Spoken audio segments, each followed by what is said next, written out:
हार्दिक अभिनंदन करता हूँ। नमस्ते।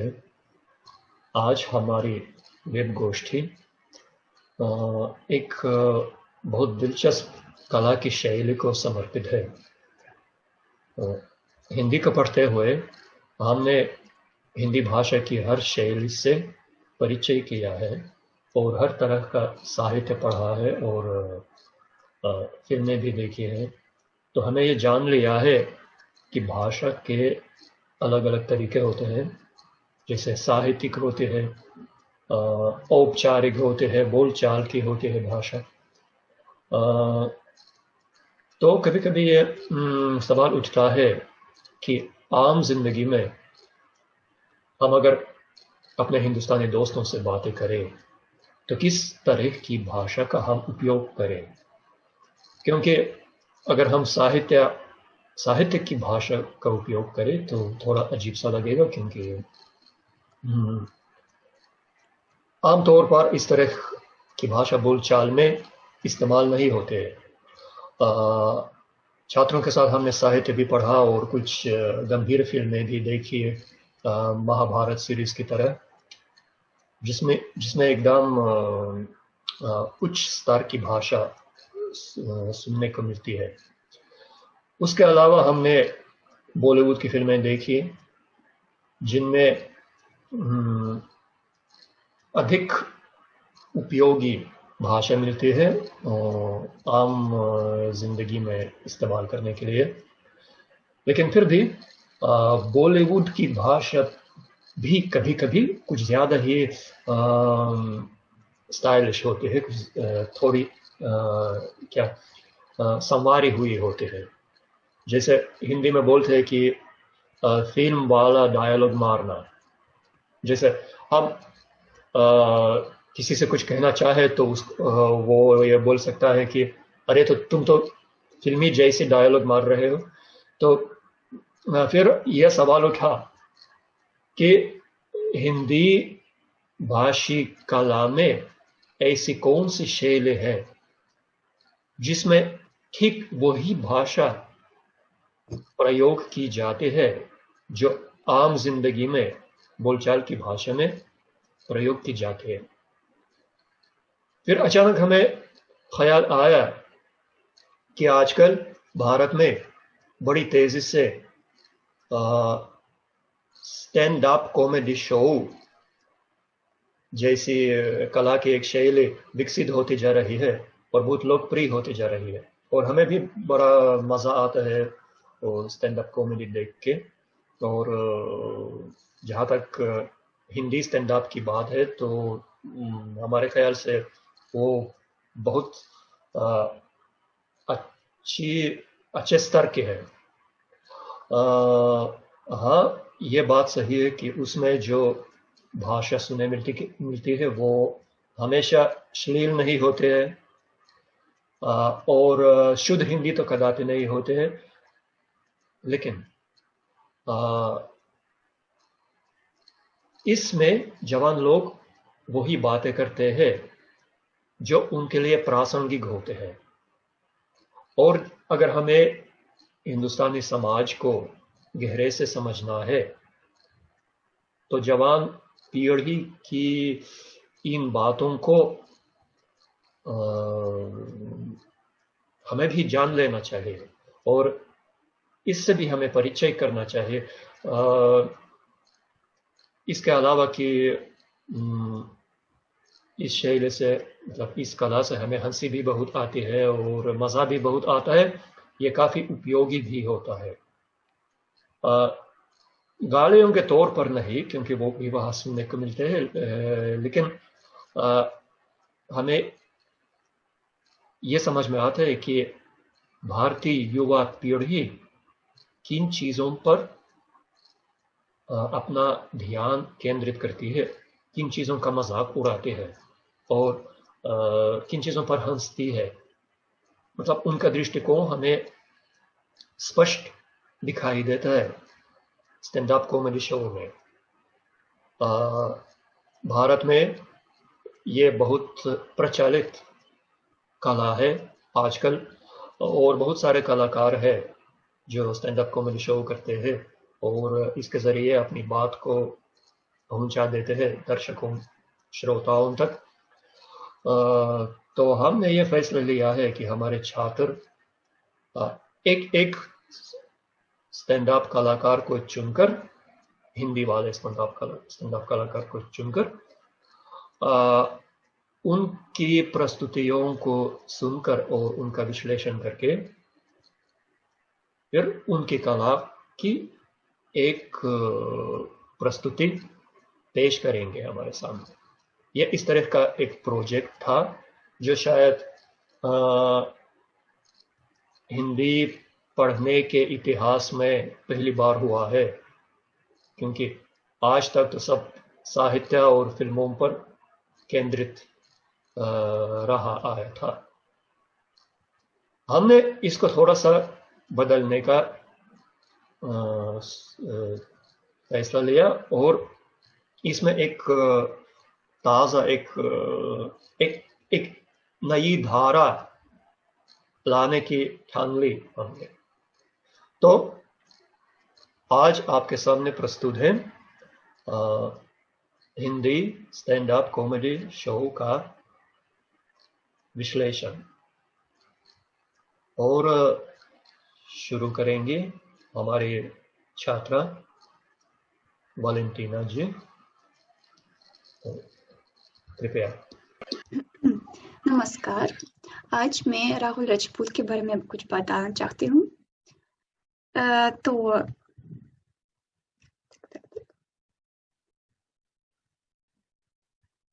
ठीक है, तो हम इंसान हैं। माना जाता है कि किसी समस्या, दुख, तनाव से घबराहट तो प्राकृतिक रूप से हो जाती है। अगर एक क्षण विचार किया जाए तो विधाता द्वारा बनाए गए भाग्य को बार बार कोसने से कोई फायदा नहीं है। मुस्कुराहट का कोई नुकसान नहीं है, इसमें अनेकों फायदे हैं। दुख, तनाव ये तो जिंदगी में आएंगे ही। अकेले सुख ही सुख तो जीवन में प्राप्त नहीं हो सकता है। क्यों न हम प्रसन्न रहकर, मुस्कुराकर उन दुखों पर विजय प्राप्त कर ले। जीवन में मुस्कान का बड़ा महत्व है। तो हास्य अभिनेता राहुल राजपूत और उनके मजाक, फिर हम इसके बारे में बात करेंगे। मित्र हमारे जीवन का एक महत्वपूर्ण हिस्सा है। सच्चे दोस्त एक दूसरे के बेहतर सहायक होते हैं। अच्छे दोस्त हमारे सर्वश्रेष्ठ मार्गदर्शक भी होते हैं। ये बिल्कुल सच है कि दोस्त होने से जीवन और अधिक मजेदार, सुखद बन जाते हैं। तो राहुल राजपूत का वीडियो उनकी अपनी कहानी है। उनके जीवन में एक दिन के बारे में है, एक दोस्त की शादी के बारे में है। तो वीडियो में कॉमेडियन जैसे विषय उठाता है। दोस्ती, मतलब ये वीडियो कुंवारे दोस्तों के बारे में है, और माता पिता द्वारा तय विवाह। ऐसे विवाहों को परिवार तय करते हैं। दोनों लोग एक दूसरे को पहले से नहीं जानते हैं, इसलिए उन्हें एक दूसरे को जानने का मौका मिलता है। तो भारतीय दोस्त मजाक करते हैं जैसे कि अगर शादी मेरी हुई तो स्वागत तुम मनाओगे। इसलिए जब उन लड़की की शादी तय हो गई तो दूल्हे ने इस मामले को गंभीर पाया। जब उसको पता चला कि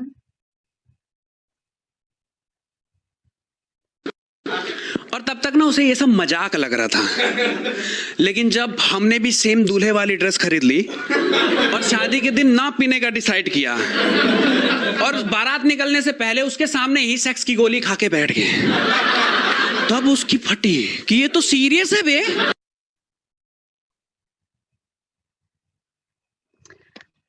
फिर इस वीडियो में बारात का भी उल्लेख है। इसलिए दूल्हे ने बारात के लिए एक रास्ता चुना जहाँ शराब की दुकान है, क्योंकि वे नशे में धुत हो जाएंगे और कोई समस्या नहीं होगी। लेकिन उन्होंने कोई दुकान नहीं देखी और फिर रोने लगा कि वो मजाक कर रहा था। तो दोस्तों ने कहा कि हम आपको यह समझाने के लिए मजाक कर रहे थे कि हमें इससे मजाक नहीं करना चाहिए। फिर एक और परंपरा का उल्लेख है।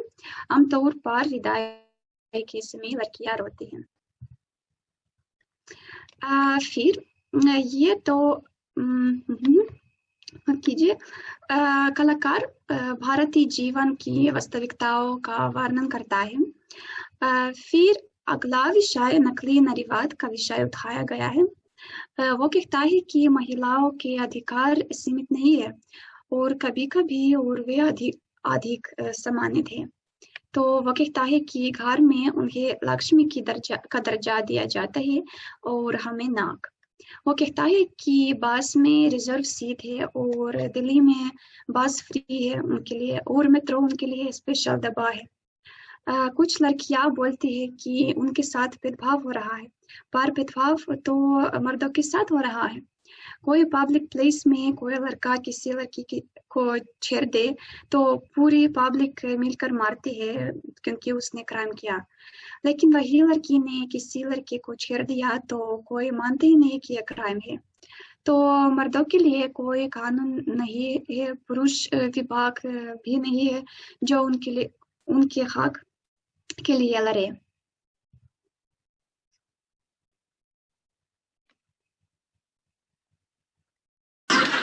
ऊपर से हम मर्द अपनी मेहनत से कुछ कामयाब भी हो जाए ना, तो उसका क्रेडिट भी अपने आप इन लड़कियों के पास चला जाता है कि हर कामयाब आदमी के पीछे एक औरत का हाथ होता है।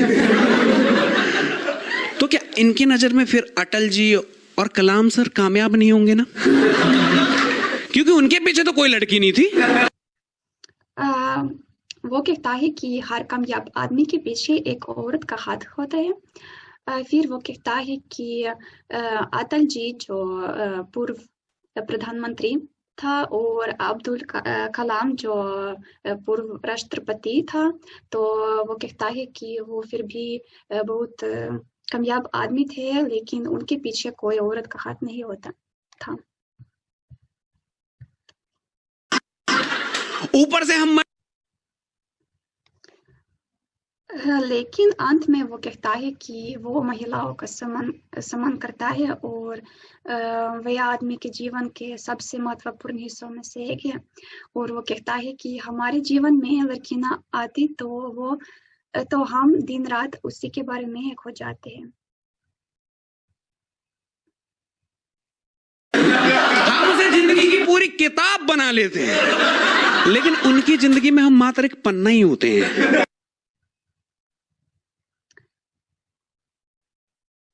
हम उसे जिंदगी की पूरी किताब फिर लोग बॉलीवुड को बहुत ज्यादा फॉलो करते हैं और मूवी में जो भी होते हैं उसको रियल लाइफ में भी इम्प्लीमेंट करने लगते हैं। तो जैसे वीके डोनर देखने के बाद राहुल राजपूत के गांव वाले चाचा ने डब्बे में अपना स्पर्म भर के दिल्ली में भेजा। उस मूवी के बाद उनको लगा कि पूरा दिल्ली स्पर्म बेच के जी रहा है। फिर बधाई हो मूवी के बाद लौंडे बूढ़े माँ बाप के बीच में सोने लगे, पलक झपकते कहीं जायदाद आदि ना हो जाए। संजू मूवी देखने के बाद उसकी दोस्त का बाप उसे नशा मुक्ति केंद्र में डाला, जबकि वो नशा भी नहीं करता था। बाप कहने लगे कि ये तो उसकी प्रॉब्लम है, उसने अपना फर्ज निभाया सिर्फ। बॉलीवुड मूवी में कुछ रियलिटी नहीं होता है और फिर भी लोग मूवी से कनेक्ट करते हैं। हर बंदा बचपन ही सही पर सोचता है जरूर है कि वो भी हीरो बनेगा। कुछ लोग उस पे यकीन करते हैं कि उस सपने को पूरा करने के लिए मेहनत करते हैं, एक्टिंग सीखते हैं, लेकिन एक्टिंग और टैलेंट की कोई ज़रूरत नहीं है कि स्पर्म ही काफ़ी है। लेकिन अब प्रॉब्लम यह है कि जो बंदा मीडियम क्लास में इस सपने के साथ पैदा हो गया तो कुछ नहीं कर सकता है। लेकिन अब पता चला कि ये लोग तो गलत प्रोसेस फॉलो कर रहे थे यार। बॉलीवुड वालों को इतना तामझाम नहीं चाहिए। उनका नॉर्मल सा फंडा है कि आपको स्टार बनना है, हमारी कोख से जन्म लीजिए। कलाकार बॉलीवुड में नेपोटिज्म की निंदा करता है और दावा करता है कि प्रतिभाशाली लोगों के लिए परिचितों के बिना बॉलीवुड में प्रवेश करना बहुत मुश्किल है। बॉलीवुड में नेपोटिज्म का मुद्दा आजकल सोशल मीडिया में गरमाया हुआ है। मुंह कपाने के लिए उन्हें कास्टिंग का इस्तेमाल करना पड़ता है, लेकिन वे कुछ नहीं कर सकते हैं। तो आज भी बॉलीवुड में ऐसे स्टार होते हैं जिसमें टैलेंट नहीं, फिर भी उन्हें काम मिल रहा है क्योंकि वे किसी के रिश्तेदार हैं।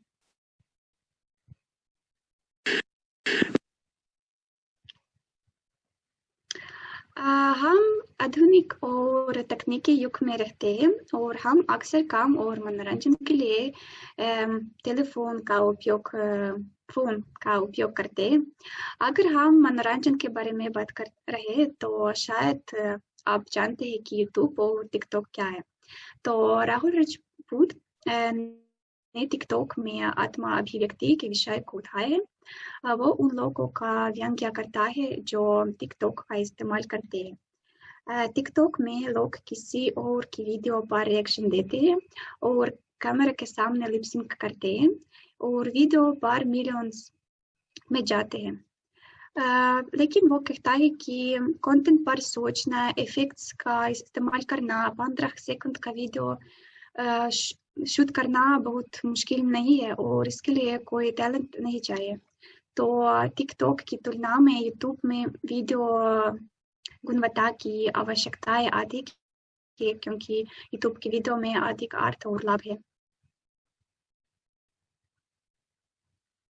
कहते हैं कि हमारे पूर्वज बंदर थे, फिर धीरे धीरे दिमाग का विकास हुआ, इंसान बने। लेकिन फिर टिकटॉक आया और लोगों ने बता दिया कि दिल से अभी भी हम बंदर ही हैं, क्योंकि यार लोग पागल हो चुके हैं टिकटॉक के चक्कर में। लड़का लड़की बन के घूम रहा है, बनियान की जगह ब्रा खरीद रहे हैं, लिप बाम की जगह लिपस्टिक लगा रहे हैं लौंडे।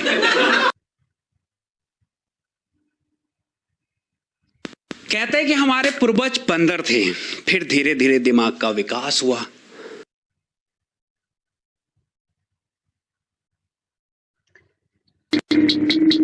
तो स्कूल के भी क्या दिन थे यार। मैं तो बहुत मिस करता हूं अपने स्कूल डेज को, एंड आई गेस आप लोग भी बहुत ज्यादा मिस करते होगे स्कूल डेज को। उन मेमोरीज को दोबारा जीना चाहते होगे, लेकिन अब वो पॉसिबल नहीं है यार। अब तो सिर्फ उन यादों में जी सकते हैं कि क्या दिन थे यार। कभी भी स्लैप डे मना देते थे, दोस्तों के लंच बॉक्स पे टूट पड़ते थे, फिक्र नहीं करते थे। हर दिन मजेदार था सिवाय एक दिन को छोड़ के, वो था पेरेंट टीचर मीटिंग वाला दिन। एक स्मृति एक ऐसी चीज है जो हमारे जीवन में घटित होने वाली विभिन्न प्रकार की घटनाओं का एक घर है। हर व्यक्ति की कुछ ऐसी यादें होती है जो अच्छी या बुरी हो सकती है। आमतौर पर हमारे जीवन में यादें होती है जो कभी कभी हमें खुश करती है और कठिन समय से गुजरने में मदद करती है। तो राहुल राजपूत कहता है कि वो स्कूल को और दोस्तों को बहुत मिस करता है। हर दिन मजेदार था सिवाय एक दिन को छोड़कर।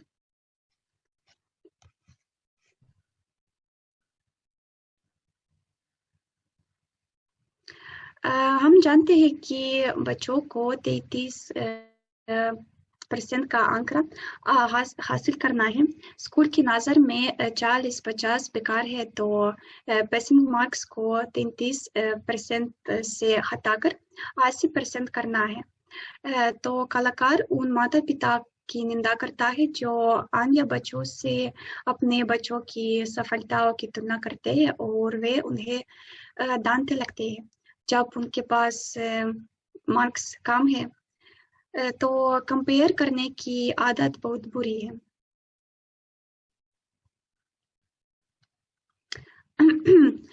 स्कूल में मार्क्स बहुत महत्वपूर्ण है।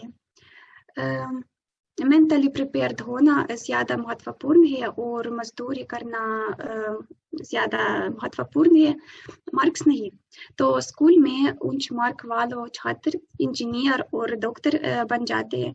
तो भारत में छात्रों को कला और साइंस आसानी से मिल जाते हैं, लेकिन सब विज्ञान को चुनना चाहता है लेकिन नहीं कर सकता है। लेकिन असलियत में होता क्या है, 12th के बाद 8 कॉमर्स वाले ओपन से एडमिशन लेके जॉब करने लगते हैं, और ये साइंस वाले चले जाते हैं इंजीनियर बनने कॉलेज में। फिर ये 4 साल बाद जब डिग्री लेकर आते हैं, तब तक यही आर्ट्स कॉमर्स वाले 4 साल का एक्सपीरियंस लेके अच्छी पोस्ट पे चले जाते हैं, और ये उन्हीं के नीचे इंटरव्यू देने जाते हैं और उनके नीचे एम्प्लॉय होते हैं।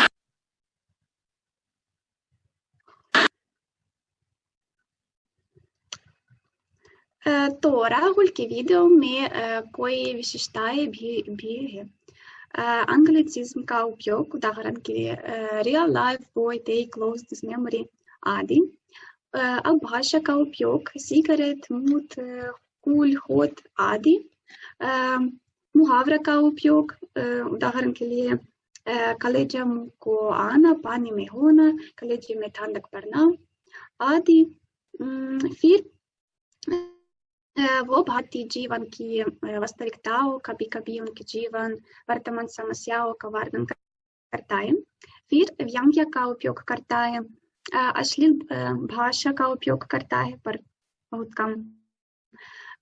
अक्सर दर्शकों को संबोधित करता है और उनको यार बुलाते हैं, शायद ये उनकी रुचि के लिए और मजबूत बंधन बनाने के लिए। फिर उनकी हिंदी बहुत सरल और तेज नहीं है। एक विदेशी व्यक्ति के लिए उनकी भाषा बहुत स्पष्ट है। तो अध्ययन के लिए बहुत धन्यवाद। बहुत धन्यवाद वैलेंटीना। मैं ये कहना चाहता हूँ और हमारे दर्शकों से ये निवेदन करना चाहूँगा कि हम स्टैंड अप कॉमेडी शो के जिन भी विषयों पर आज चर्चा कर रहे हैं, तो ऐसा किसी को न लगे कि हम भारतीय समाज की पारंपरिक चीज़ों का विश्लेषण करने लगे हैं या उन पर सवाल उठाते हैं। हम बस भारतीय कॉमेडी शो के मुख्य विशेषों को प्रस्तुत करते हैं हंसी मजाक के तौर पर। मतलब इन चीज़ों से दर्शकों का परिचय कराते हैं जिन चीज़ों पर भारतीय दर्शक और श्रोता सबसे अधिक हंसते हैं, और हम भी हंसते हैं। इसलिए नहीं कि हम किसी भारतीय समाज की किसी विशेषता का मजाक उड़ाना चाहते हैं, क्योंकि समस्याएं तो हर समाज में होती है। हम हिंदी वाले हैं तो हमें हिंदी कॉमेडी शो मिली, उसी के साथ चलकर हम फिर उन्हीं विषयों पर बातें कर रहे हैं। अगर हमारा ऐसा कोई दावा नहीं है कि हमें समाज की किसी विशेषता का मजाक उड़ाने का हक है दूसरे समाज में रहकर, ठीक है। हम आगे चलते हैं।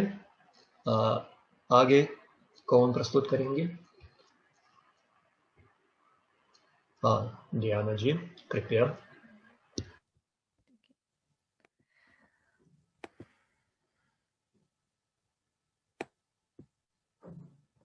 आवाज आ रही है? ठीक है।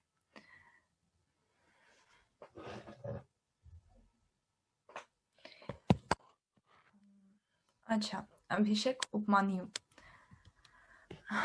अपने कार्यों में वो बहुत सरल व्याकरण का इस्तेमाल करता है। वो हिंदी पंजाबी शब्दों से या दूसरे भाषाओं के शब्दों से मिश्रण नहीं करता है। ये ऐसे कारण है जो उसके स्टैंड अप को समझने में अधिक आसान बनाते हैं, लेकिन उनकी उच्चारण अस्पष्ट है हमारे लिए, और जल्दी बोलने के कारण एक शब्द का अंत दूसरे शब्द की शुरुआत के साथ परस्पर जुड़ सकता है। उदाहरण के लिए, तो मुझे गिल्टी लगने लगी है। मैं क्या, एक्सक्यूज मी भाई साहब, मेरी गलती थी, आई एम सॉरी भाई साहब। कह रहा कोई बात नहीं भाई साहब। थैंक यू भाई साहब। तो ना मैं बहुत अच्छा मोमेंट बन गया वहां पे, तो मैंने उसे किस कर लिया। मतलब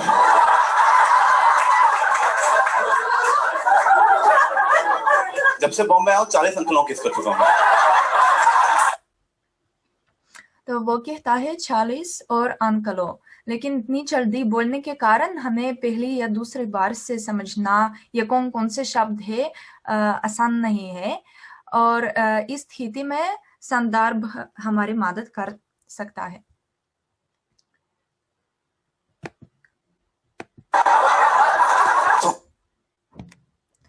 इस वीडियो का पहला विषय ब्रेकअप है। वो कहता है कि ऐसे लोग होते हैं जो सीधे दूसरे लोगों को नहीं बता सकते हैं कि उनका रिश्ता खत्म हो गया है, इसलिए वे इस खबर को बातचीत में लाने की कोशिश करते हैं, जैसे कि इनसे विश्वास ही नहीं होता इनको कोई लड़की छोड़ सकती है।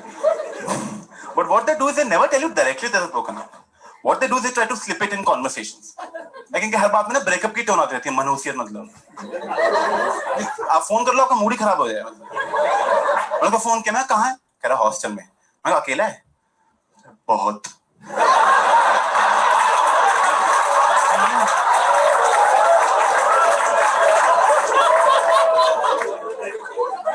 मैं कोई नहीं यार, टेंशन मत ले, दारू पी के नहीं, आंसुओं से पेट भर लिया। वो इस विषय पर लंबे समय तक ध्यान केंद्रित नहीं करता है, लेकिन इस भाग से हमें यह दिलचस्प वाक्यांश मिलता है, आंसू से पेट भरना। वो मुझे बहुत पसंद है। और इसके बाद वो तुरंत एक नया विषय शुरू करता है। इनसे विश्वास ही नहीं होता इनको। सम्मान। इस वीडियो में वो सम्मान के विषय को भी सामने लाता है, और इस भाग में और सामान्य तौर पर अपने स्टैंड अप में वो हिंग्लिश का इस्तेमाल भी करता है। And they also tell you that you should respect women, which I agree. So you should respect your elders and you should respect women. मतलब सिर्फ छोटे लड़कों की बेइज्जती कर सकते हैं हम। इस वीडियो में ऐसी विशेषताएं होती है। वो एक चीज दोबारा दोहरा सकता है, पहली बार अंग्रेजी में और दूसरी हिंदी में। ये लगभग उसकी हर वीडियो में होते हैं। जैसे कि and they also tell you that you should respect women, which I agree, so you should respect elders and you should respect women. नहीं, ये माफ कीजिए, ये हिंग्लिश का इस्तेमाल, मतलब सिर्फ छोटे लड़कों को बेइज्जती कर सकते हैं हम।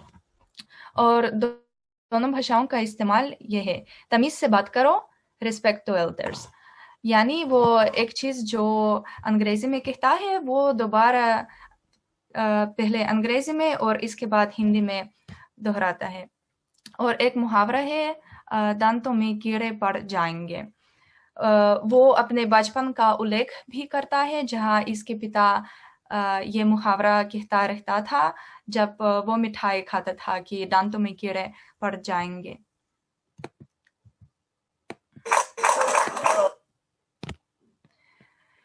इस वीडियो में उन्होंने कहा कि जब भारतीय लोगों पर गाली दी जाते हैं तो वे उनके बर्दाश्त नहीं कर सकते हैं, और क्या जवाब देना चाहिए उनको भी पता नहीं है। तो अगर कोई उन पर गाली देता है तो वे उसी गाली को दोहराते हैं, लेकिन ज्यादा ऊंची आवाज में। वो भी कहता है कि माँ बाप भी ऐसी चीज करते हैं, जो भी तुम कहोगे वो ही चीज वे दोहराते हैं, जैसे कि इस वीडियो में। So once I asked my mom, मैंने कहा मैं सोच रहा हूँ थोड़े बाल लंबे करूँ यहाँ तक ना। कह रही हाँ लंबे कर लो, साड़ी पहन लो, सड़क पे नाच लो। घर में थोड़े पैसे आएंगे, बाल लंबे कर लो। तो हिंग्लिश का इस्तेमाल थोड़े सरकास्टिक टोन के साथ और दोनों भाषाओं में एक ही वाक्यांश वो भी दोहराता है। They will repeat the whole phrase, जो आपने सेंटेंस बोला वो ही रिपीट कर देते हैं। या sometimes people are insulting and they don't even realize they are insulting somebody, like उनको पता नहीं लगता कि उन किसी को बेइज्जती कर रहे हैं। और एक जीवन की वास्तविकताएं की उल्लेख भी है। जैसे कि अलौकिक में भारतीय लोगों का विश्वास। Once I told my mom, मेरा एक फ्रेंड गे है, कह रही है बेटा ऐसा कुछ नहीं होता है। माँ, मैं गे की बात कर रही हूँ, भूतों की नहीं। अरे छुप कर, भूत तो होते हैं। और इस वीडियो में सिर्फ 2 गालियां का इस्तेमाल करता है वो, जो आप स्क्रीन पर देख सकते हैं।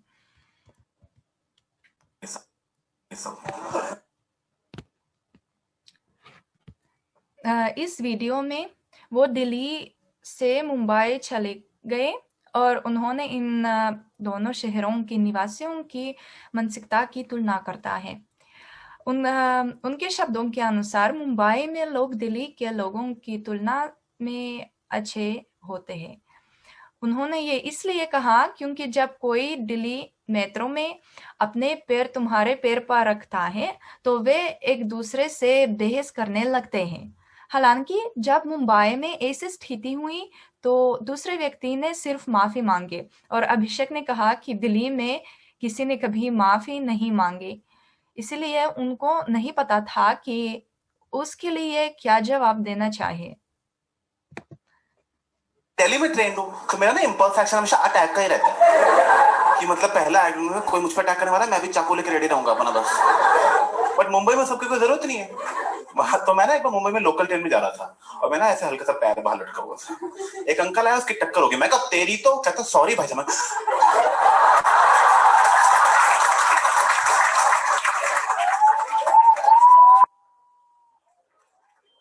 सॉरी, तो इसका आंसर तो नहीं आता मुझे। तो बताया realise when the other person apologises, आपका ईगो खत्म हो जाता है, like you going to self analysis. तो वैसे गलती मेरी थी, पैर खा के बैठा हुआ था मैं। इतना गंदा आदमी हूं मैं। यहाँ वो भी इंग्लिश का इस्तेमाल करता है, तो I realise when the other person apologise, आपका ईगो खत्म हो जाता है। और 2 गालियों का उल्लेख भी है। दिल्ली में ट्रेंड हूं। इस वीडियो का विषय धनी लोग। एक बार हवाई जहाज में होकर उन्होंने एक लड़की से पूछा कि वो नासिक तक कैसे पहुंच सकता है। उसने उस पर बहुत अजीब तरीके से देखा और उसने कहा कि ये आसान है, आपको बस हवाई अड्डे तक पहुंचना होगा और इस शहर तक कैब यानी टैक्सी लेनी होगी। उन्होंने महसूस किया कि ऐसे लोगों को नहीं पता है कि दुनिया में पैसे की कमी होती है। इसी संबंध में उन्होंने उल्लेख किया कि मुंबई में उसके मोहल्ले में बहुत लोग सड़क पर सोते थे। जिन लोगों के पास घर था वे भी कभी बाहर सोते थे और उन्होंने कहा कि उन लोगों की मदद कभी नहीं की है। उनको याद है कि उसका परिवार सिर्फ मृत्यु की बरसी पर गरीबों को खाना देता है। Because then my mom used to go, बेटा आज नानी जी की बरसी है, जाओ गरीबों को खाना दे आओ। मैं कहा वो तो ठीक है, पर वो बिना नानी जी के मरे भी दे देना चाहिए। लेकिन किसी के मरने की जरूरत नहीं हमारा अच्छा इंसान होने के लिए। और प्लीज ऐसे बिहेवियर को प्रमोट मत करो। अगर गरीबों को पता चल गया कि बुढ़ों के मरने से खाना मिलता है,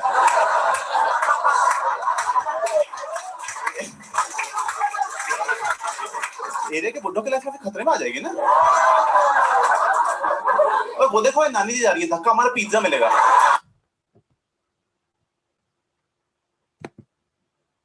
Because then my mom used to go, बेटा। हाँ, तो इस वीडियो में वो बताते हैं कि एक दिन वो एक मशहूर कैफे में आया। वहाँ का खाना बहुत स्वादिष्ट और सस्ता था, लेकिन उनके पास 6 वेटर नाचने लगे और इससे उसको काफी गुस्सा आ गया। वो कहता है कि ये अजीब है, लेकिन उसको इस नाचने से लत हो गया। एक बार परिवार के साथ घर पर खाना खाकर उसने कहा कि पापा सुनो, ये चिकन वो अच्छा बना है, एक ठुमका लगा दे दें। लेकिन मुझे कुछ ज्यादा ही मजा आ गया, मुझे फील ही आ गई, मुझे एडिक्शन ही होगी इस चीज की। मुझे हर बार चाहिए खाना खाते थे। मैं घर में फैमिली के साथ डिनर करना था। मैं पापा सुनो, ये चिकन बहुत अच्छा बना है, एक ठुमका लगा दे देना। तो इस वीडियो सिर्फ एक गाली है। जीवन की वास्तविकताएं मैं कह सकती हूँ कि भारतीय नृत्यों में जब कुल्हों को अगल बगल हिलाते हैं तो इसको ठुमका कहलाते हैं। और इस वीडियो में दरअसल वो पंच नहीं पर 6 शब्द अंग्रेजी शब्दों का इस्तेमाल करता है। एडिक्शन भी था।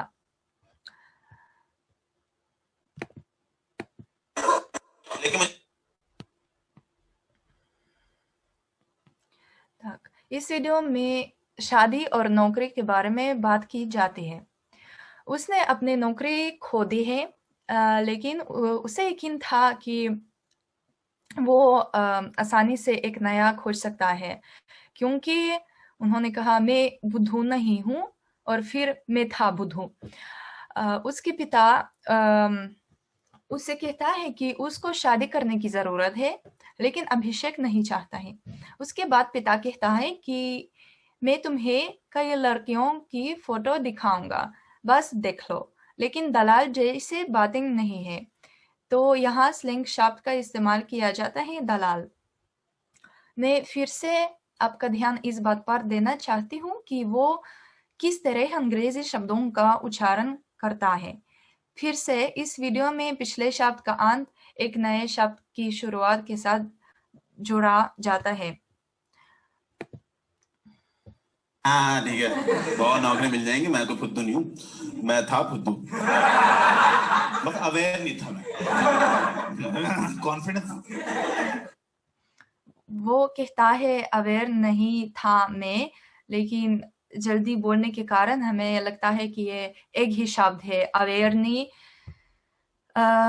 तो इसमें क्या है, इस वीडियो में 2 स्लैंग शब्द है, बुद्धू और दलाल। सिर्फ 3 अंग्रेजी शब्द और हिंग्लिश का इस्तेमाल भी है। मैं कह सकती हूँ कि 4 वीडियो में लगभग 15-20% अंग्रेजी शब्दावली का उपयोग करता है वो, और एक वीडियो में जहाँ सिर्फ 6 अंग्रेजी शब्द का इस्तेमाल किया जाता था, 5%। एक मुहावरा था, दांतों में कीड़े पड़ जाएंगे, वो भी स्लैंग शब्द का उपयोग बहुत कम करता है। और 5 वीडियो में सिर्फ 5 गालियों का उल्लेख था। और परंपराएं और संस्कृति की बात करें तो मैं कह सकती हूँ कि मृत्यु की बरसी का उल्लेख था, और नृत्य में ठुमका। बस आपके ध्यान के लिए धन्यवाद। धन्यवाद डियाना। मैं ये भी कहना चाहूँगा कि हाँ, स्टैंड अप शो की ये खासियत है कि इसके कलाकार अलग अलग गति से बोलते हैं।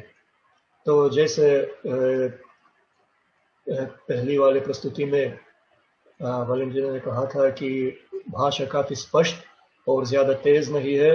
डियाना को लगा कि ये इस कलाकार की जो भाषा है वो बहुत ज्यादा तेज है और समझने में काफी मुश्किल है, लेकिन इसमें लाभ भी है कि ये हिंदी बोलने का असली मतलब अक्सर मिलने वाला तरीका होता है, क्योंकि हम शायद कम गति में बोलते हैं अपनी मातृभाषा में, तो हमें हिंदी सीख कर भी कभी कभी हिंदी बोलने वाले लोगों की बातें समझना हमारे लिए थोड़ा मुश्किल होता है। तो इस तरह का समझने का भी अभ्यास होता है स्टैंड अप शो सुनने से। अच्छा, ठीक है, धन्यवाद। आगे हम किसके प्रस्तुति सुनते हैं? चावलेना जी।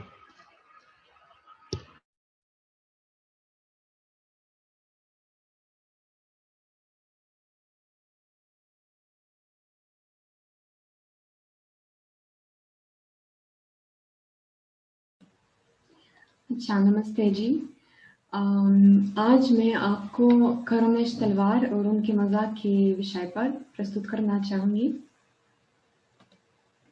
इस स्लाइड पे आप देख सकते हैं कि उनके स्टैंड अप के विषय कौन से होते हैं और ज़्यादातर भारतीय हास्य कलाकार जो है वे विशेष चीज़ें जो भारत में ही होते हैं वे इन विशेष चीज़ें की मजाक करते हैं और करुणेश तलवार भी इन विषयों जैसे बॉलीवुड, भारतीय परिवार, समाज में औरतें की स्थिति के बारे में प्रस्तुत करते हैं और जैसे आप देख सकते हैं उनके विषय बहुत अलग-अलग होते हैं और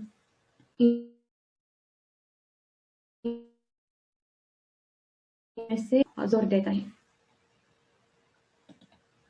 अच्छा, पूरी दुनिया जानती है कि भारत लोग बड़ों को कितना सम्मान और कितना प्यार देता है और बड़ों के पैर छूना का अनुपम परंपरा भी सभी को पता है और मगर कभी न कभी बड़ों का व्यवहार हमें हल्का सा मजाकी लगता है और इन वीडियो में आपको पता चलेगा कि वो नैतिकता जो बड़े अपने बच्चे को सिखाते हैं वे काफी अंतर्राष्ट्रीय बात होते हैं, इसलिए वे बात सभी को परिचित लगेगा।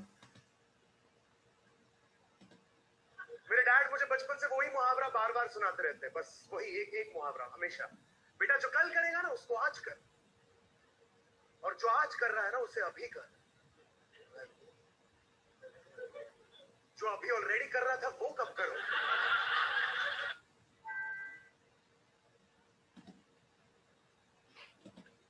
अच्छा, आगे वे तस्वीर पे मजाक जो आप देखते हैं मैं पढ़ूँ और फिर आप आगे सुनेंगे। बेटा अपने पिताजी से एक अनुमति पूछता है दोस्तों के साथ कहीं बाहर जाने का। डैड प्लीज जाने दो ना, मेरे सारे दोस्त जा रहे हैं। और डैड पूछता है तेरे दोस्त बिल्डिंग से कूदेंगे तो तू भी कूदेगा क्या? और बेटा जवाब देता है कि प्लान तो गो कार्डिंग का था, सुसाइड के बारे में सोचा नहीं था हमने। फिर आगे आप सुनिए। मना कर दो ना, शायरी क्यों कर रहे हो? तेरे दोस्त अगर बिल्डिंग से कूदेंगे तो तू भी कूदेगा क्या? नहीं dad.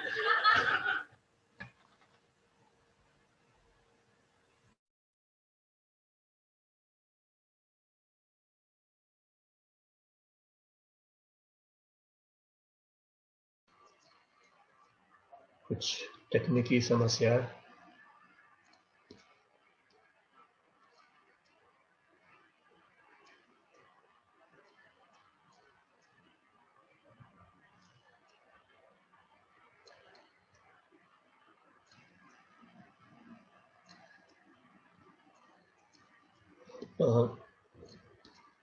Tak, ja zaraz włąknę zakaz.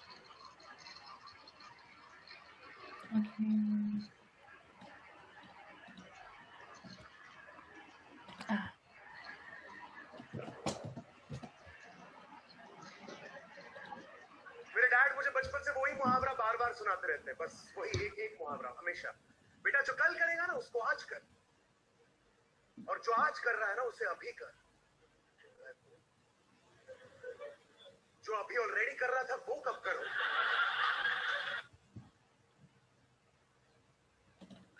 अच्छा, और इस स्लाइड पे जो तस्वीर पे आप मजाक देखते हैं वो इस वीडियो के होने वाला मजाक की शुरुआत है। मैं आपको पढ़ूँ फिर आप आगे सुनाएंगे। बेटा अपने पिताजी से अनुमति पूछता है दोस्तों के साथ कहीं बाहर जाने का। डैड प्लीज जाने दो ना, मेरे सारे दोस्त जा रहे हैं। और डैड पूछता है तेरे दोस्त अगर बिल्डिंग से कूदेंगे तो तू भी कूदेगा क्या? और बेटा जवाब देता है कि प्लान तो गो कार्टिंग का था, सुइसाइड के बारे में सोचा नहीं था हमने। तुम मना कर दो ना, शायरी क्यों कर रहे हो? तेरे दोस्त अगर बिल्डिंग से कूदेंगे तो तू भी कूदेगा क्या? नहीं डैड, नहीं नहीं, जरूरी नहीं है कि आप वही करो जो आपके दोस्तों ने किया है। आपके भी 2 दोस्त हैं जिन्होंने पिछले साल 1 करोड़ रुपए कमाए थे, उसका क्या? अच्छा, अगली विषय जो है ये महिलाओं की स्थिति, और इन वीडियो में ये परिवार की स्थिति से संबंधित है, क्योंकि महिलाएं तो सबसे पहले बेटी के रूप में होती है, फिर पत्नी के रूप में। देखो क्या है, इंडियन आदमियों की बहुत सारी प्रॉब्लम है, but one of the problems that strikes me the most is 27-28 साल की उम्र तक ज्यादातर इंडियन आदमियों की माँ ही उसकी सब कुछ है। एक ही फीमेल इन्फ्लुएंस है, माँ, और माँ भी इसीलिए संभालती क्योंकि वो कॉन्ट्रैक्चुअली ऑब्लिगेटेड है ना। बचपन में मंदिर के बाहर छोड़ा नहीं, अब छोड़ नहीं सकती, सब पहचान लेंगे, तो उसे ही पालना पड़ रहा है बेचारी को। वही उसके कपड़े खरीदते हैं, वही उसके कच्छे धोती है, वही उसका खाना बनाती है। उसके अंदर 2.5 ग्राम की तमीज पर्सनैलिटी तो है नहीं, तो उसके लिए लड़की भी वही ढूंढ के लाएगी, फिर वो उससे शादी कर लेगा, फिर वो उसे माँ बना लेगा। अच्छा, आगे वो बता देगा अरेंज्ड मैरिज के बारे में। भारत में शादियों के 2 प्रकार होते हैं, अरेंज मैरिज और लव मैरिज। लव मैरिज ये एक मैरिज है जब लड़की और लड़का एक दूसरे से मिलकर प्यार करके दोनों शादी करने का फैसला करते हैं।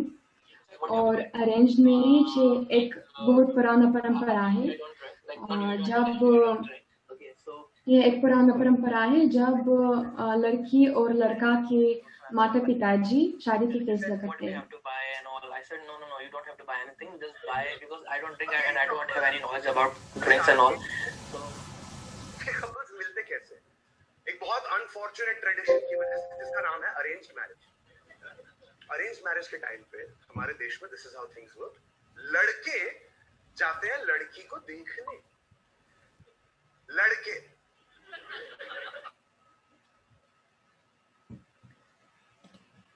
लड़कियों से सवाल किए जाते, लड़कों से और ज्यादा सवाल नहीं किए जाते, सिर्फ 3 सवाल, सिगरेट, शराब और इनकम। उसका भी जवाब लौंडा खुद नहीं देता, बेचारा मुंह खोलेगा उसके दांत मैले हो जाएंगे। उसका भी जवाब उसकी माँ देती है, हमारा बेटा सिगरेट शराब तो पीता ही नहीं है जहां तक मुझे पता है, और इनकम भी बहुत बढ़िया है। सिर्फ इतने सवाल काफी नहीं है, और बहुत सवाल पूछने वाले हैं। लड़कियों को जाना चाहिए लड़कों को देखने, चेक करने की उन्हें जरूरत है। There are many more questions to ask, like पिछले 1 हफ्ते में कितनी बार नहाया था आपका लल्ला, है ना?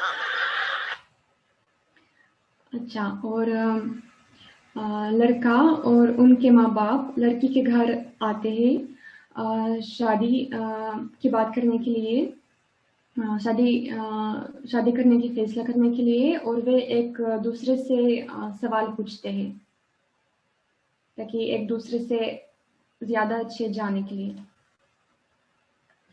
अफसोस की बात, भारत में ही नहीं दुनिया भर में ऐसे लोग होते हैं जो महिलाएं की उपेक्षा करते हैं, और बाकी लोग महिलाएं की स्थिति सुधारने के लिए कुछ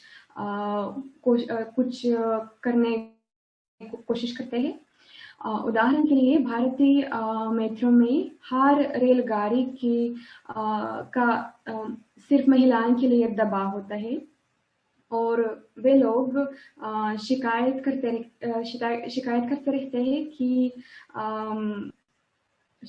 रहते हैं तो ट्रेन में खुद का दबाव क्यों इनके पास, मेरे को भी चाहिए। और गणेश तलवार, ठीक है, औरतों के लिए यहाँ पे बुरा है। What about the Middle East? उधर ना औरत सोचती है ना उसको जला देते। That's like if you were complaining about global warming and I came up to you and said, हाँ यहाँ पे मौसम थोड़ा खराब है, बट मर्क्यूरी पे देखा क्या टेम्परेचर है, 12.5 करोड़ डिग्री सेल्सियस हो रहा है यार वहां पे। तो समझ रहे, जादू भी बोल रहा है, डूड बहुत धूप है इधर, मैं ब्लू से नेवी ब्लू हो चुका हूँ। अच्छा, कर्नल तलवार रंग भेद के खिलाफ फेयरनेस क्रीम का विषय उठाता है और इन वीडियो में वो हमें बताता है कि फेयरनेस क्रीम के एडवर्टाइजमेंट लड़कियों का जीवन क्रीम लगाने से पहले कैसे दिखाते हैं. She goes to look for a job. She doesn't get the job. She's like, why can't I get the job? They're like, वो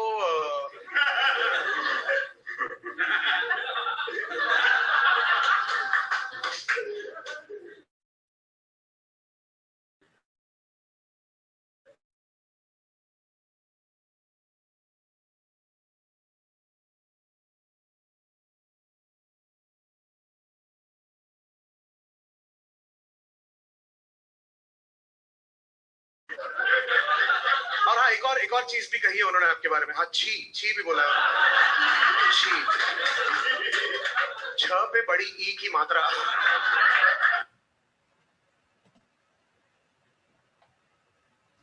अच्छा, और आगे वो दिखाते हैं कि फेयरनेस क्रीम के एडवर्टाइजमेंट लड़कियों के जीवन क्रीम लगाने के बाद कैसे दिखाते हैं. गांव में अगर लाइट चली जाए तो बच्चे उसके आसपास बैठ के एग्जाम की तैयारी कर लेते हैं. वो अकेले भी बत्ती बुझा के सो नहीं पाती है. और फाइनली इस लड़की के बाप के चेहरे पे खुशी नजर आती है. नौकरी मिल गई बेटा, अभी दहेज के पैसे खुद कमा लोगी.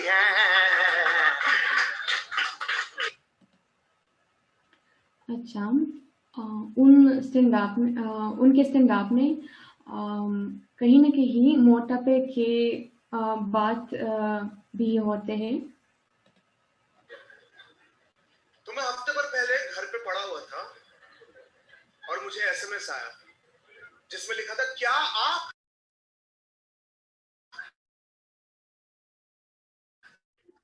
सेंड Y फॉर यस और N फॉर नो. तो मैं वेला हूं और मुझे नया दोस्त बनाना था, तो मैंने एसएमएस कर दिया Y. फोन आ गया, सर आप मोटापे से परेशान हैं. मैंने कहा Y. कहता है क्या वेट है आपका. मैंने कहा नहीं, मैं पतला हूं, मैं बस मोटापे से परेशान हूं. अच्छा, और इस वीडियो में वो अपना अनुभव के बारे में बताता है जब वो रैप कॉन्सर्ट पे आता था और एक रैपर से मिला. He's dressed like a rapper, you know. Loose उसने पैंट पहनी हुई है, गहने पहने हुए, ट्रिपल एक्सएल की टी शर्ट. इतना गुस्सा आता है मुझे ना. हम लोग तुम्हारी वजह से साइज नहीं मिल रहा, ठीक है, दुकान में. अच्छा, बॉलीवुड ये बहुत ही प्रसिद्ध भारतीय गौरव की बात है. और इस वीडियो में वो बताता है कि भारतीय बॉलीवुड में है जो गीतकार और संगीतकार फिल्मों के लिए नए गाने बनाने के लिए वो दूसरे गीतों से प्रेरणा लेते हैं. और उदाहरण के लिए आजकल वे लोग पुराने गानों से रिमिक्स बनाते हैं. और इस वीडियो में वो कहता है कि वे लोग पुराने गानों प्रेरणा लेते हैं. इसलिए मुझे आजकल के बॉलीवुड के लिए इज्जत नहीं है, मुझे पुराने बॉलीवुड के लिए इज्जत है. उनका ऐसा नहीं था कि इंटरनेट चुरा लेंगे और हो जाएगा, नहीं.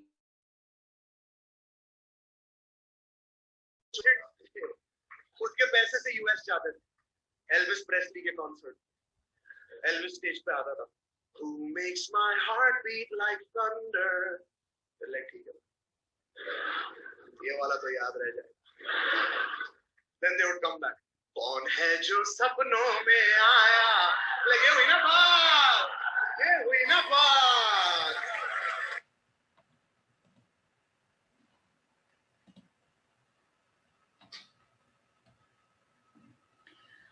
अच्छा, और इस स्लाइड पे अमिताभ और अभिषेक बच्चन के मजाक हैं। अमिताभ बच्चन ये एक विश्वविख्यात भारतीय अभिनेता है जिनको भारत में लोग बहुत सम्मान देते हैं, और अभिषेक बच्चन ये उनका बेटा है जो अपने पिताजी की तरह अभिनेता बन गया है। ब्रेक के बाद देखिएगा अभिषेक बच्चन ने सीखा धूम 3 के लिए रिक्शा चलाना। और हमने कहा अगर अमिताभ बाप नहीं होता तो बहुत पहले सीखना पड़ता। अच्छा, और इस स्लाइड पे आप देखते हैं कि वो मजाक बताएगा एक फिल्म के बारे में जो एलियन के बारे में, जिनका नाम है जादू, और वो धरती पर कैसे आ गया।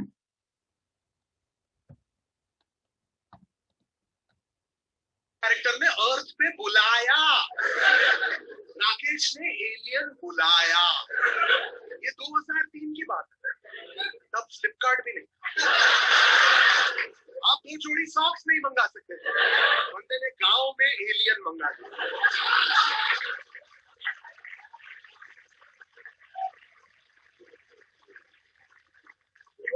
कैसे किया? ओह, विंडोज 73 के कंप्यूटर से। इसमें हरे रंग के ग्राफिक्स है। अच्छा, इस वीडियो में वो बताता है एक सीन के बारे में जब वो एलियन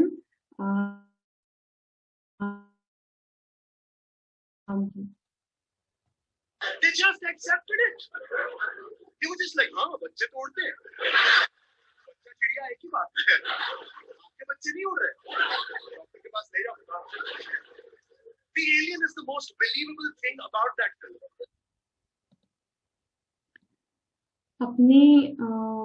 अपने स्टैंड-अप में वो सुट्टा का विषय भी उठाता है, और पहले वीडियो में वो इसी विषय पर इस तरह बताता है मानो कि वो टीवी पर समाचार शो दिखाते हैं। 4-17 साल के नौजवानों को चढ़ा गांजे का नशा, उसके बाद वैशी दरिंदों ने खाए ढेर सारे nachos।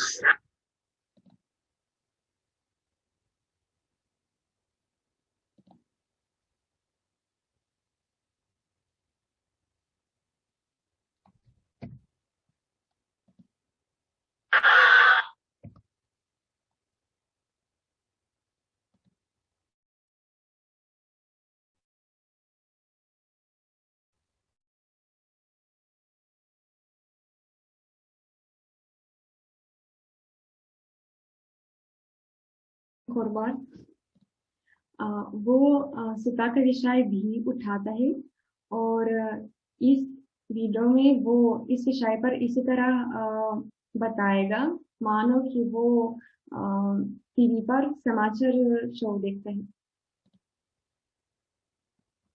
4-17 साल के नौजवानों को चढ़ा गांजे का नशा,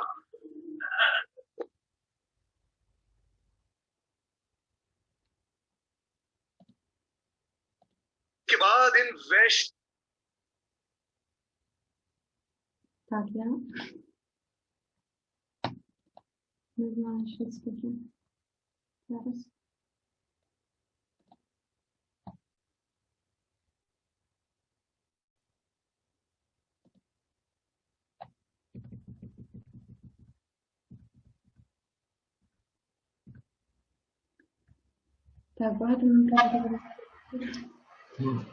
कोई बात नहीं, कुछ तकनीकी समस्याएं होती हैं, कोई बात नहीं, लेकिन मतलब काफ़ी कुछ दिखाया आपने, प्रस्तुति अच्छी हो गई है इन समस्याओं के बावजूद। आप देखो, अगर कुछ हो पाता है तो हम आगे देखते हैं, नहीं तो फिर अगली प्रस्तुति देखेंगे।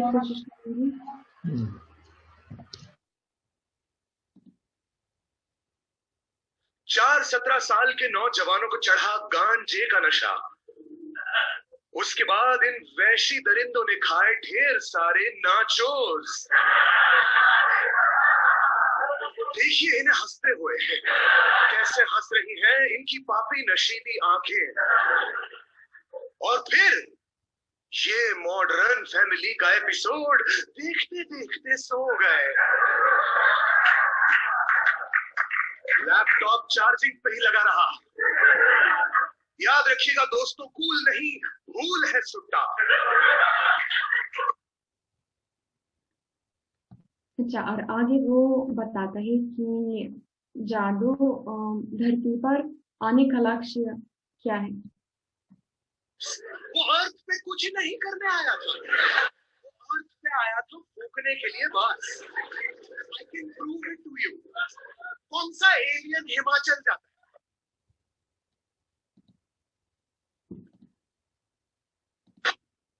अच्छा,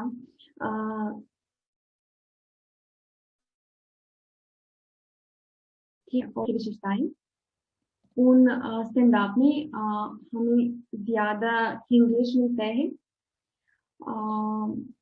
काम स्लैंग तो ज्यादा काम होते हैं। उदाहरण के लिए वो स्लैंग का उपयोग करता है, जैसे कि येड़े जिसका मतलब है पागल, पक्का, लड़ला जिसका मतलब है लाल, मेरे को, मुझे या मुझको के बजाय।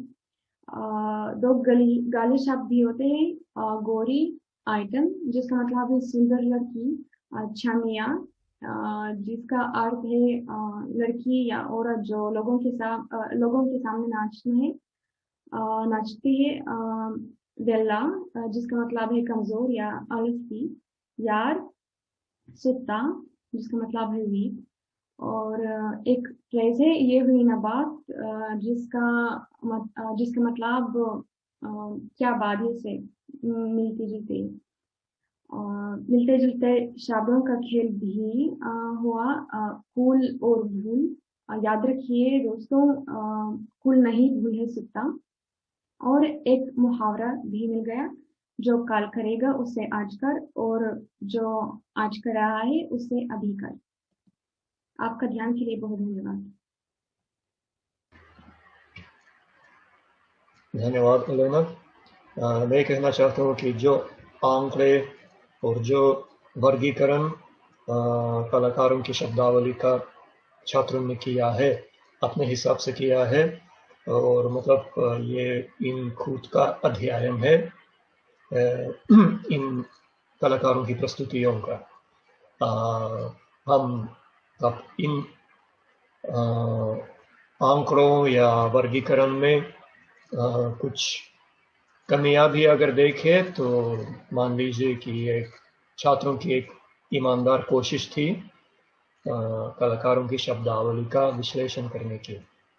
और आज के लिए हमारे आखिरी श्रोता, माफ कीजिए, वक्ता श्रोता तो ये अब तक रही है, हमारे आखिरी वक्ता दारियान जी, शुरू कीजिए। सबको नमस्ते।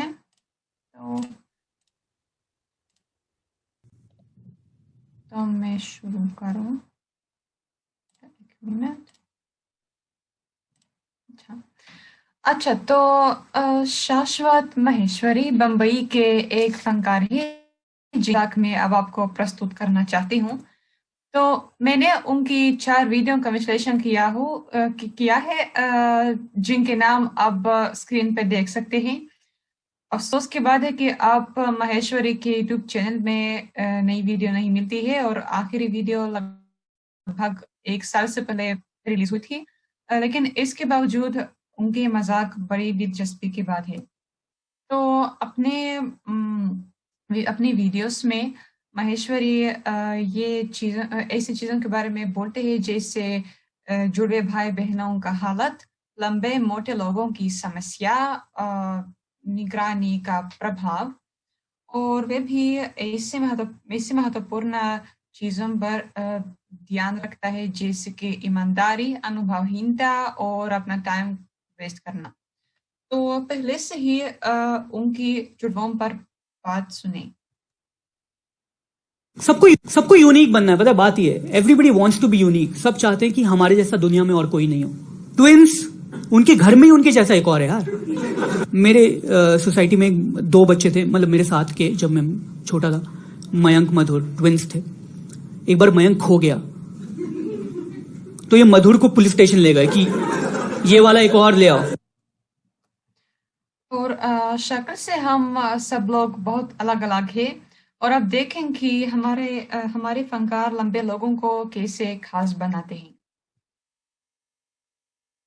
आई अंडरस्टैंड दैट यू टॉल, लेकिन ब्रिज के नीचे झुक के चलने की जरूरत नहीं है। तू इतना लंबा भी नहीं है। I am short, I blame my mother. मैंने कहा देखो मेरे बाप के पास ज्यादा ऑप्शन नहीं होंगे, आपको कोई लंबा लड़का नहीं मिला शादी करने को? कह रही नहीं थे, लेकिन कम दहेज में यही हाइट मिल रही थी तो हमारे पास 2 ऑप्शन थे, या तो हाइट ले लो या डिस्काउंट ले लो। हमने डिस्काउंट ले लिया तो पूरा खानदान नाटा है।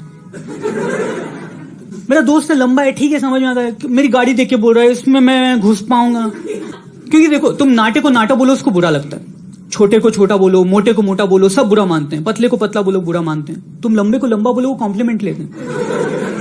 बोलो वो एक खंबे, कहता हाँ मेरे पापा भी सब खंबे हैं। उनको भी सिंपैथी चाहिए, कह रहे हैं कि नहीं लंबे लोगों की अलग प्रॉब्लम होती है। मैंने कहा क्या प्रॉब्लम है तेरी? कहता है बारिश में पहले हम गीले होते हैं। मैंने कहा और ये मोटे लोगों के बारे में उनका थोड़ा सा ब्लैक ह्यूमर है। बट लिफ्ट आने से एक चीज अच्छी हो गई यार कि अब मोटे लोग भी सुसाइड कर लेते हैं। पहले उन्हें लगता था कौन चढ़े, इतना नहीं, हम तो खुश हैं, हम तो। लिफ्ट आई, उन्हें बोला नहीं हम भी डिप्रेस्ड हैं। और इसी तरह वे निगरानी यानी कि सर्विलेंस के बारे में बातें करते हैं। स्टिंग ऑपरेशन हुआ पिछले साल, आपको पता है? You guys know the sting operation that happened last year? देखो किसी को नहीं पता, क्या घटिया स्टिंग ऑपरेशन। क्या फायदा एक्सपोज करने का जब कोई हो ही नहीं रहा एक्सपोज। मैं फोन के पास जाके बोल देता हूँ यार 2000 की घड़ी खरीदनी थी, पता नहीं कहां मिलेगी यार, काश मिल जाती कहीं से। फिर थोड़ी देर बाद इंस्टाग्राम खोलता हूँ, 50 ऐड आ जाते हैं घड़ी के, खरीद लो।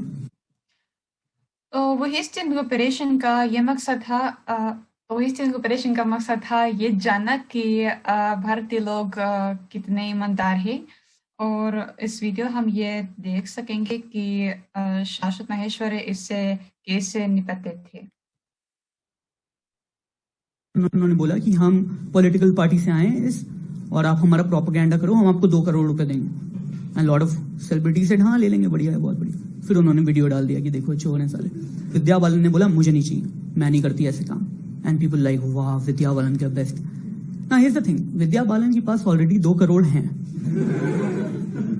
उसने मना किया इज गुड, लेकिन इतनी भी कोई कमाल की बात नहीं। अगर मैं मना कर देता, आई एम ब्रोक, लोग बोलते इसके पास एक चिंदी नहीं है, लेकिन 2 करोड़ को मना कर दिया तो देवता है। आई एम वेटिंग कि कब कोबरा पोस्ट वाले आएंगे तो मैं बोल दूंगा भक्सा ले नहीं चाहिए, मैं देश को बेचूंगा नहीं, समझे ना। मैं हर बिजनेस मीटिंग में जाके बोलता हूँ भक्सा ले नहीं चाहिए तेरे पैसे। वो लोग बोल रहे हैं सर ठीक है, लेकिन आप कहां देख के बोल रहे हो? साले जमीर को नहीं खरीद सकता मेरे।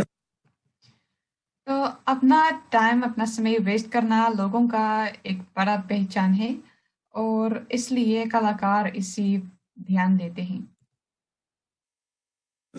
I've too much time now. I've realized this. Too much time. This is what I've done recently. क्योंकि जितना टाइम होता है क्या करोगे तुम? हाँ, मैं YouTube वीडियोस पे देख के I've learned how to make DIY stress balls. DIY मतलब स्ट्रेस हो रहा है लेकिन तुम खुद ही करो काम। This is how you do this. I want you guys to also learn this. गुब्बारा लो और उसके अंदर आटा भर दो, फिर उस पर गांठ लगाओ, उसके ऊपर एक और गुब्बारा चढ़ाओ, फिर एक और, 4 गुब्बारे और 1 कटोरी आटा, इससे 1 स्ट्रेस बॉल बनेगी। मैंने 10 बनाई, घर में जितना आटा था सब खत्म हो गया। अब रात में रोटी कैसे बनेगी उस बात का स्ट्रेस है तो बॉल दबा रहे हैं। मैं पासपोर्ट के आखिरी 2 पन्नों में आजकल कट्टम जीरो खेलता हूँ। पड़ा हुआ है कुछ तो काम आए। बैड लाइफ स्टाइल, जस्ट आलस पूरे टाइम मेरा। मैं पड़ा रहता हूँ घर पे बस। मैं 1 महीने बेड रेस्ट पे था, मेरे फ्लैटमेट्स को पता ही नहीं चला। और रोज आते थे देखने के, पड़ा हुआ है, यहाँ पड़ा ही तो रहता है, चल। मैं फिटबिट पहन रहा हूँ कि उनको दिखाने के लिए, देखो हार्ट रेट देख लो एक बार। मामूली चीजों में अनुभवहीन होना ये आधुनिक लोगों का एक और पहचान है। मेरा बाप बैठा है, कह रहे नहीं मजा नहीं आ रहा, बढ़िया नहीं कह रहे तू 6 साल से कर रहा है, you not become perfect in this. मैंने कहा आपको लग रहा है मैं 6 साल में कोई चीज में परफेक्ट हो जाऊंगा? मैं 28 साल से नहा रहा हूं, मेरे कान के पीछे अभी भी साबुन छूट रही है आप। I went to a meditation class now, वो बंदा मेरे को ब्रीदिंग एक्सरसाइज दे रहा है। मैंने कहा मैं लगातार जो चीज करते जा रहा हूं जीवन भर, जो मैंने कभी फेल नहीं किया, मुझे वो नहीं आता। कह रहे इसमें एक्सरसाइज चाहिए आपका, ठीक नहीं लग रहा है। बताओ यार, हम इतनी घटिया जनरेशन है कि हम लोग को सांस लेने सीखना जाना पड़ रहा है यार। हमारे पूर्वज थे, उन्होंने पत्थर घिस घिस के आग बना दी। वो सोच रहे होंगे हमारे जब आगे आएंगे बच्चे कमाल करेंगे, उनको कोई बता दे कि ये ना सांस लेने का ट्यूशन ले रहे हैं, उसी आग में कूद के सती हो जाए बेचारे। शाश्वत माहेश्वरी बहुत खास भारतीय चीजों का मजाक उड़ाते हैं। उदाहरण के लिए ये अब इस तस्वीर में ये आप पाव देख सकते हैं, जो बम्बई की एक खासियत खाने की चीज है। ठीक है, तो मैं था दिल्ली में, I move to Bombay and I didn't know a lot of things about Bombay. तो मैं पूछा अपने दोस्त से, वो यहीं का है। मैंने बोला एक बात बताइए यार, ये बॉम्बे में सब कुछ पाव में डाल के क्यों देते हैं?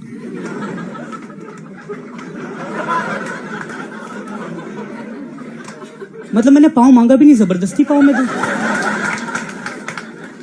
ये अजीब नहीं है? तो गुस्सा हो गया, कहते इसमें अजीब क्या है, हमारा कल्चर है। बहुत सारे स्टेट्स में तो कीड़े खाते हैं, तब तो कुछ नहीं बोलते तुम। मैंने कहा हाँ यार, पर मैं सिम कार्ड लेने आया था।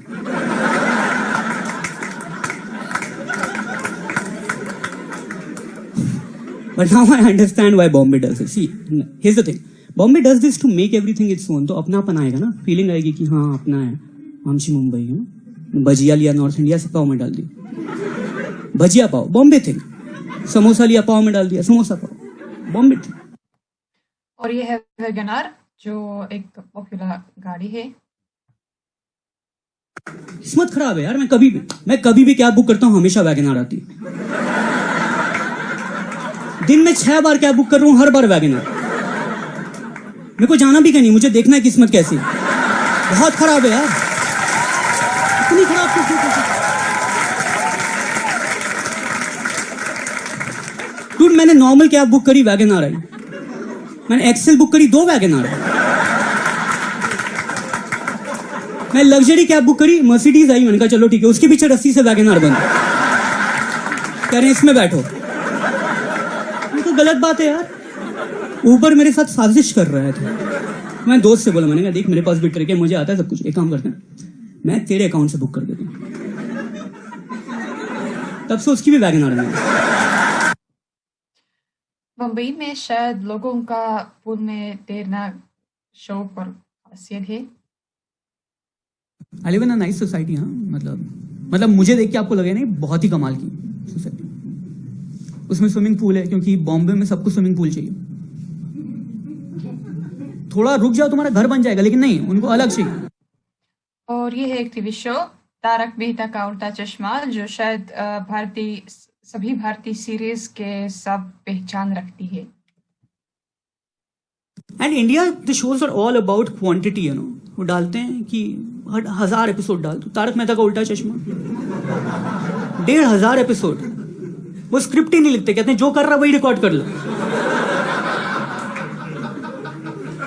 वो बंदा बैठ के टीवी देख रहा, तो मैं देख रहा हूं उसका टीवी। 1 घंटे मैंने दूसरा शो देखा है इस शो में। तो ये स्पष्ट है कि आधुनिक कलाकार आधुनिक भाषा का इस्तेमाल करते हैं और अपने मजाक उड़ाने के लिए शाश्वत माहेश्वरी ज्यादातर हिंदी का इस्तेमाल करते हैं, कभी कभी अंग्रेजी में स्विच करते हुए जब वे किसी विश्वसनीय स्थितियों के बारे में बातें करते हैं, जैसे कि इस वीडियो में।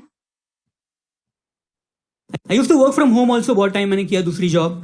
एंड यू नो, मेरा बॉस ने मेरे को कॉल किया एक बार, बोला और शाश्वत you know you're a good employee, you're a good asset to the company, but because of the work from home situation there's a huge communication gap So we'll have to let you go. I hope you understand.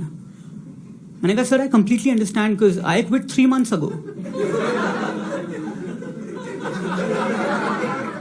Mail नहीं भेजा. Communication gap. I hope you understand.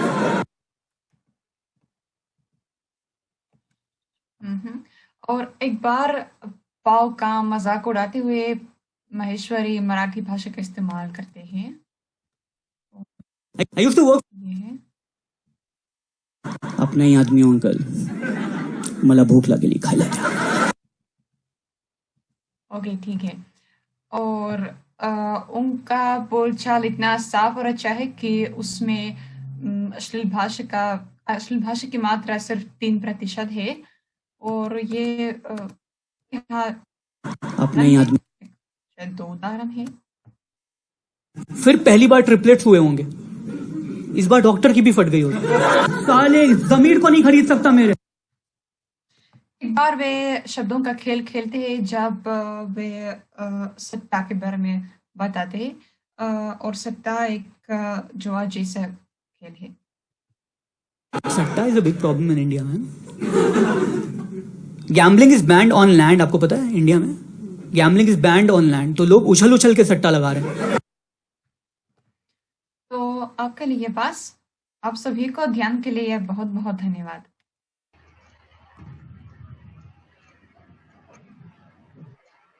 धन्यवाद दारिया.